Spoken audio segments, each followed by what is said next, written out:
44 वेगवेगळे कारखाने आहेत ज्यांना लाल यादीत टाकण्यात आलेलं आहे। साखर आयुक्तालयाने या कारखान्यांना लाल यादीत टाकलंय।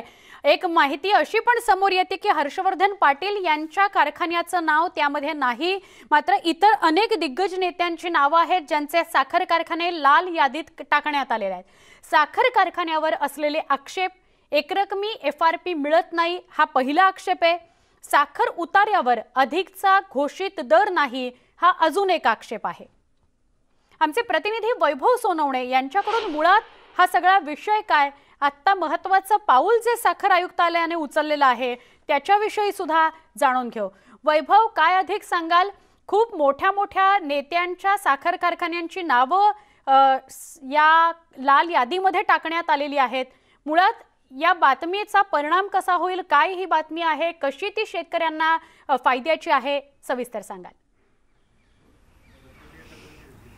सुवर्ण, हा सगळा एकूण प्रकार जो आहे तो राज्याच्या राजकारणाशी थेट निगडीत आहे। याचं कारण महत्त्वाचे सहकारी साखर कारखाने जे आहेत ते अनेक दिग्गज नेत्यांकडे, आणि त्यामुळे यापूर्वीच्या साखर उद्योगासाठी राज्य सरकार हे सतत पॉझिटिव्ह नोटवरती काम करायचं किंवा या कारखान्यांच्या संदर्भात काहीशी सहानुभूतीची भूमिका जी आहे ती राज्य सरकारची असायची।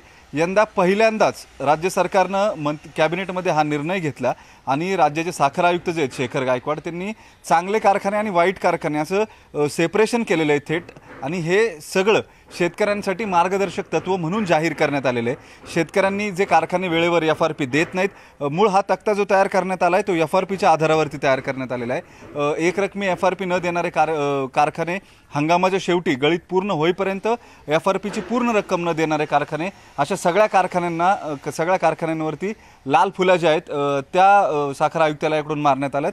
आणि या शेतकऱ्यांना मूळ हा तक्ता जो आहे हा उपयुक्त यासाठी आहे की त्यांनी या कारखान्यांना आपला ऊस घालायचा आहे की नाही घालायचा आहे हे त्यांना ठरवता येणार आहे। याचं कारण या कारखान्यांची आत्तापर्यंतची शेतकऱ्यांना दिलेली वागणूक ही योग्य नाही आहे किंवा या कारखान्यांनी शेतकऱ्यांसोबत फसवणूक केली।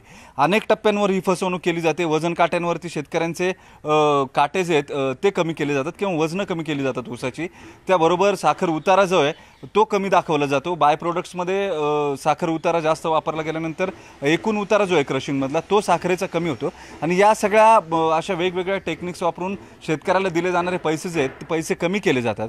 या सगळ्या गोष्टी ज्या आहेत त्याचा शेतकऱ्यांनी अभ्यास करावा। या तक्त्यानुसार त्यांचे कारखाने त्यांना वेळेत पैसे देत नाहीत हे त्यांनी लक्षात घ्यावा आणि पर्याय शोधावा। इतर वेळी अनेकदा कारखान्यांकडून किंवा जे पुढारी स्थानिक आहेत, जे कारखाने चालवतात, संचालक आहेत, यांच्याकडून शेतकऱ्यांना भीती घातली जाते की ऊसाचं उत्पादन जे आहे ते राज्यभरात सरप्लस आणि तुमचा ऊस हा क्रशिंगसाठी नेला जाणार नाही।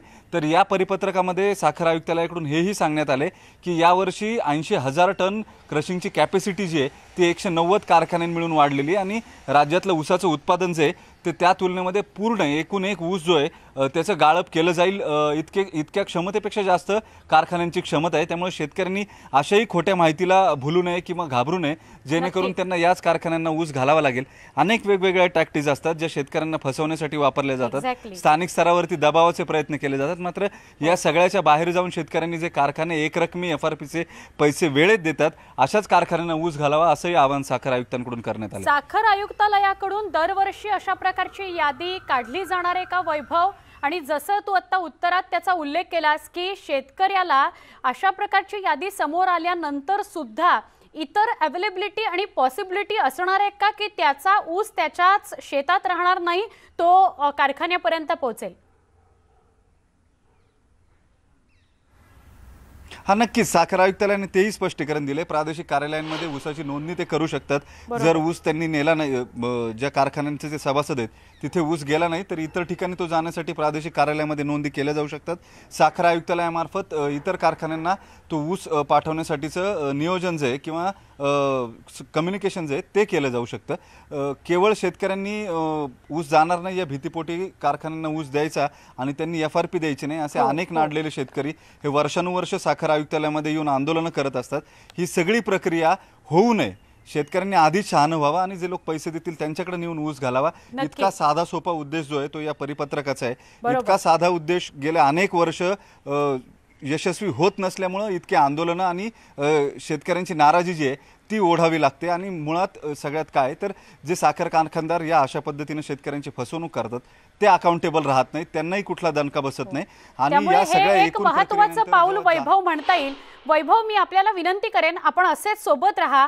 आपल्याबरोबर दोन माननीय पाहुणे जोडले गेलेले आहेत, राजू शेट्टी